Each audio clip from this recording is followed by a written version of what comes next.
Alright, so based on what we saw in the previous video, the idea now is to use this to our advantage to create these complex and interesting shapes very easy, with little effort and pretty quickly, okay?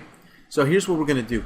We're basically going to create two sets of shapes, one on the right side here and one on the left side of this spacing between the railings here. So what I'm going to do is maybe lower this radius just a little bit, okay? It's going to go something like this. It's going to touch this post here and the hand railing up there, so it looks like it's actually connected. And we can adjust the amount of turns here. And let me adjust the center height there. And there's really no science to this. It's just be, you know, as free as you want to be with this. Make it however you want. I'm just going to choose some different settings here. Play around with it until, pretty much until I'm kind of happy with it. So maybe I'll go with something like that. Looks pretty good, right? Maybe I'll adjust the overall radius there. Move it in a little bit, like so. Okay, that's fine. And now what I can do is, this is what I'm going to do now. I'm just going to make a clone of this and move it down. And I'm just going to change the parameters a bit to make it look a little bit different. Maybe I'll make it a bit smaller, so it's like a medium-sized one. That's going to go down here and maybe touch the one on top a little bit. Maybe I'll reduce the number of turns as well. So something like this looks pretty good. So again, it's just playing around with it, getting to something that you like. Maybe I'll make it penetrate the top one up there a little bit, and I'll pull this one down like so. Hit OK, and maybe I'll make this one clockwise, just to make it more interesting, and I'll make it smaller.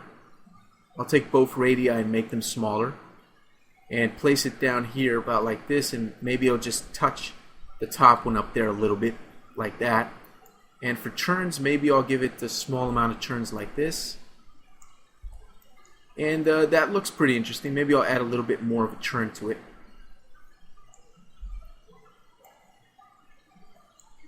And maybe I'll reduce the size there, the radii, both of them, and do something like that. And I'm not going to spend too much time on it, but you can see how you can come in here and dedicate a good amount of time to making some nice detailed shapes.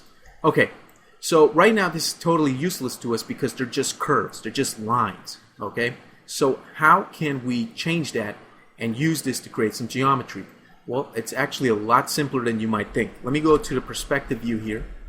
You can see my shapes right there look pretty interesting. If you notice, there's a rollout here called rendering that I've ignored so far. Now I'm going to go to it and I'm going to use it. Let's get out of wireframe mode so we can see the smooth and shaded version of this. We have two options here. We can enable this in the renderer and enable in the viewport. Enable in the renderer won't show up in the viewport, but what it allows you to do is to render this out and it'll show up in the final renderer.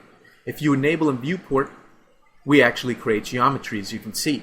It's now an actual geometric object, not just a line. It'll render out, you can see it, it'll interact with lighting just like the railing, just like our stairs, just like our house, just like our doors, just like everything else, okay? Now we can choose two different types of geometry here. We can choose radial, which makes this tube-like object, which is cool. If that's what you like, that's perfectly fine. Go ahead and use that.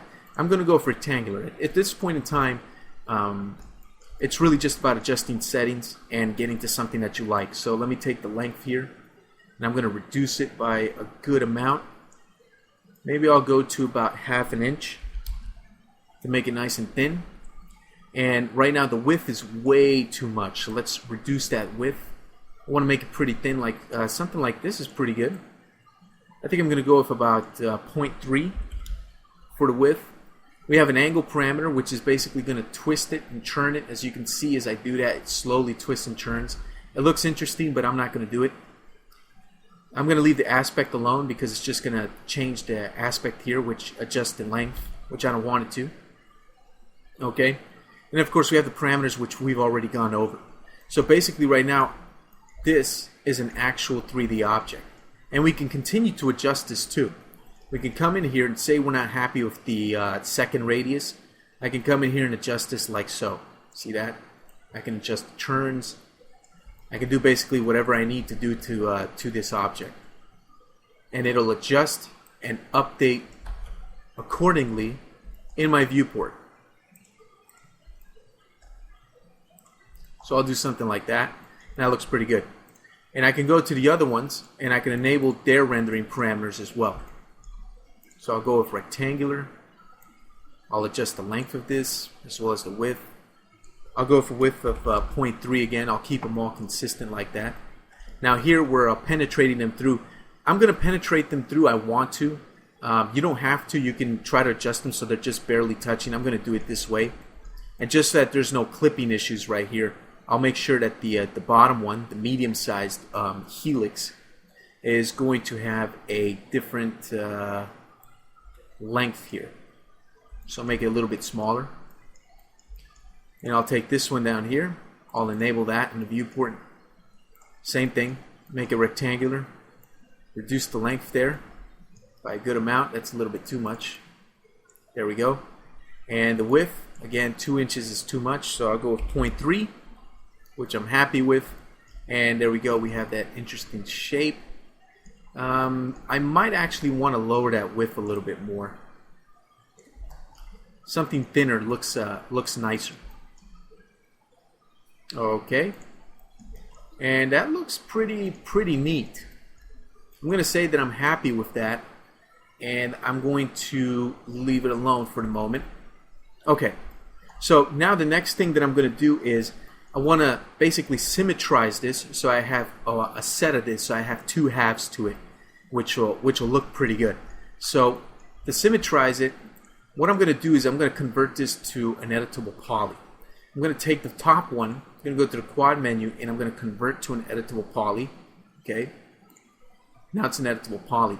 I'll select the second one and I'll convert it back to an editable poly. Take the last one there and do the same thing, convert that to an editable poly. Now I'm going to take the one on the top here, and I'm going to go to the quad menu and go to attach, and I'm going to attach these 2 to it so it becomes one object. So now this is no longer 3 different helix objects. It's now one whole object here, as you can see. And now I'm going to be able to basically symmetrize this, okay? So if I go to modifiers and I go to mesh editing, symmetry, I end up with something like this, which doesn't look too nice. The axis is correct. I want to basically mirror this in the x-axis, but right now it's doing a couple of things I don't want it to do. For example, I don't want it to weld, and I don't want it to slice, okay? But I still end up with this problem here. Well, if I go to the symmetry modifier here and I expand it, I have a gizmo here, the mirror, and I can actually move the mirror object, and that allows the symmetry to adjust and alter. So I could try to eyeball it and get it to about here, so it's right about the middle. But if I do that, I'm really depending on my eyes and kind of my judgment, and that's not precise. So what I'm going to do is take that symmetry modifier and get rid of it. What I have to do is adjust the pivot point. So let me go to a left view. I'll go to the hierarchy tab and affect the pivot point. I'm going to take the pivot point and I'm going to snap it to the farthest vertex that I could find over here on the left, which is going to be this one right there. Okay? Alright, perfect. So now what I can do is, let's go back to perspective to get a better view on this. Let's go back to the modifiers menu, mesh editing. We'll go to symmetry, and there we go. You can see what it did. It placed it right in the middle right there, which looks interesting, looks good. But I'm going to make things a little bit more interesting. I'm going to go to the symmetry, I'm going to grab the mirror, and I'm going to move it in a little bit. And what I'm going to do is I'm going to turn slice along mirror off so it doesn't cut that. And I'm going to turn weld seam off because I don't want it to weld any of my vertices. Okay? So as I move this mirror, I can see I end up with a perfect symmetry there. All I got to do is move it to basically wherever I want it to. So I'm going to go there so these two kind of overlap with each other like so. And makes it look very, very interesting. Okay? Alright, so once I'm happy with that, I'm going to collapse my modifier stack. So I'm going to right-click in the modifier stack, and in the menu, I'm going to hit Collapse All.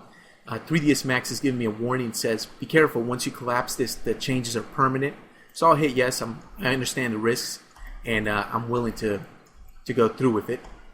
So let's go back to a left view here. Let's go to wireframe mode, and we can see here that our object is a bit too big to fit inside the spacing there. Okay? So what I can do is I can scale the whole thing, I'm going to scale it in the X and Y axis here. Just a bit. And I'm going to try to move it into position. May have scaled it a little bit too much. Let me scale it back up a little bit. Okay, that looks pretty good as long as it fits. And I'm going to move it up so it's touching the top rail a little bit. Maybe penetrates just a tiny bit. Okay. Okay. So I have my helix detail object here. And once I duplicate this and make a lot of them and put them in all the spacing, the railing is going to look very, very nice and detailed. Okay. So what I'm going to do here is I'm going to end this video, and in the next one I'm going to show you how we can take this object that we just created, clone it